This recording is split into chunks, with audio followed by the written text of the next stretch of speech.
नमस्कार मित्रांनो, मनी मॅनेजर्सच्या निफ्टी ॲनालिसिसमध्ये आपले स्वागत आहे। काल Nifty slightly gap down open झाली 24,216ला आणि 24,203चा लो घेऊन 24,262चा हाय दिला।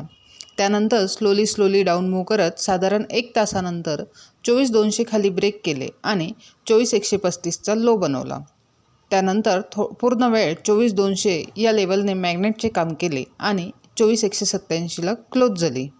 एकंदरीत निफ्टीने पूर्ण वेळ थिटाडिके केलेला आहे आणि सांगितल्याप्रमाणे 24,200 ही लेवल की लेवल राहिलेली आहे। आता 5 मिनिट टाईम फ्रेममध्ये बघितले तर 24,270 आणि 24,130 या दोन महत्त्वाच्या लेवल्स आहेत। जर 24,270 वरती ब्रेक झाले तर 24,300 हा एक अपसाईड हर्डल आहे, तोही ब्रेक झाला तर 24,380 हिट होऊ शकते। तसेच 24,130 खाली ब्रेक झाले तर निफ्टी 24,050 पर्यंत जाण्याची शक्यता आहे।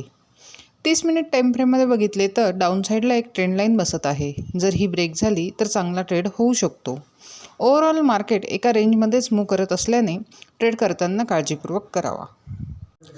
अशाच निफ्टीच्या ॲनालिसिससाठी चॅनल सबस्क्राईब करा, तसेच व्हिडिओ लाईक आणि शेअर करा।